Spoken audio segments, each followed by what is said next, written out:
আসসালামু আলাইকুম। সবাই কেমন আছেন? আশা করি খুবই ভালো আছেন। আজ আমি আপনাদের সাথে শেয়ার করব কাঁকরোল ভাজা রেসিপি।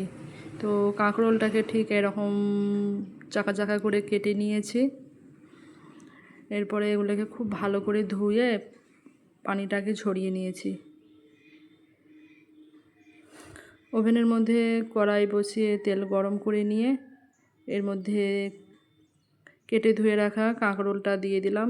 তারপরে পরিমাণ মতো নুন ও হলুদ গুঁড়ো দিয়ে এটাকে কিছুক্ষণের জন্য হালকা আঁচে ভেজে নেব।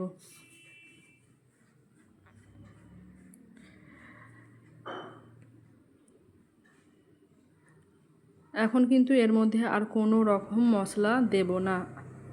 কাঁকরোলটাকে এমনভাবে ভেজে নিতে হবে যাতে কাঁকরোলের কালারটা একটু বাদামি হয়ে যায়। তো কালারটা একটু চেঞ্জ হয়ে গেছে, দেখে সবাই বুঝতেই পারছেন।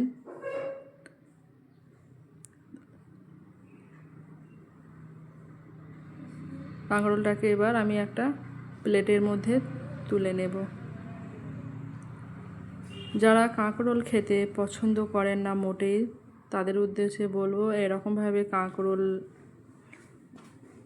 রান্না করবেন, দেখবেন খেতে কিন্তু অসাধারণ স্বাদের হয়। তাই বলছি ভিডিওটা স্কিপ না করে শুরু থেকে শেষ পর্যন্ত দেখার অনুরোধ রইল।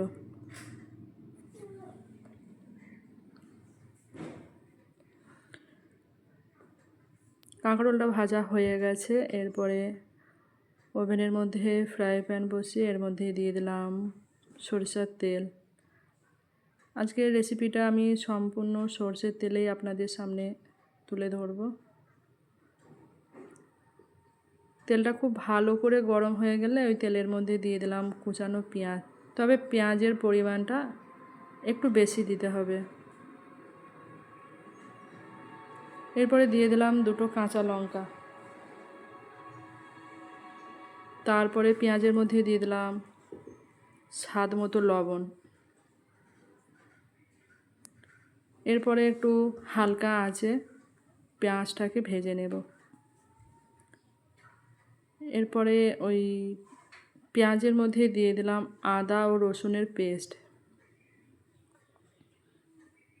এদিকে আমি একটা মশলা রেডি করে নিই। তো আসুন আপনারা সবাই দেখুন।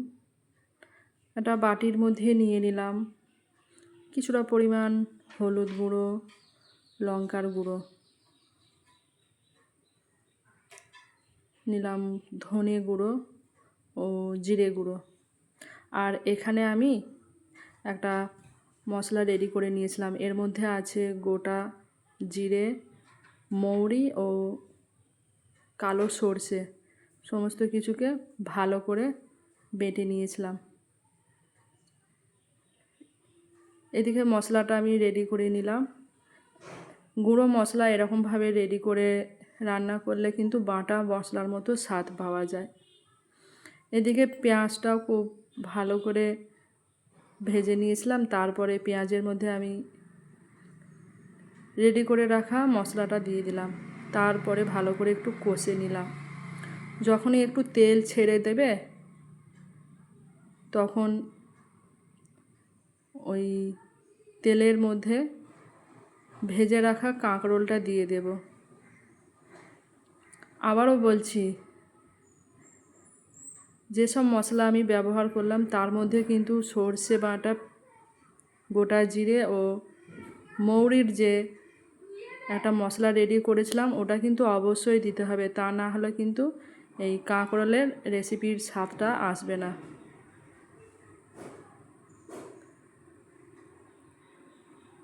কাঁকরোলটাকে খুব ভালো করে একটু কষে নিচ্ছি।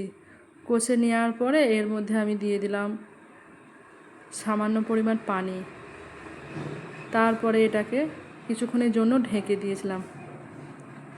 ঢাকনাটা খুলে আবারও ভালো করে নাড়াচাড়া করে নিচ্ছি।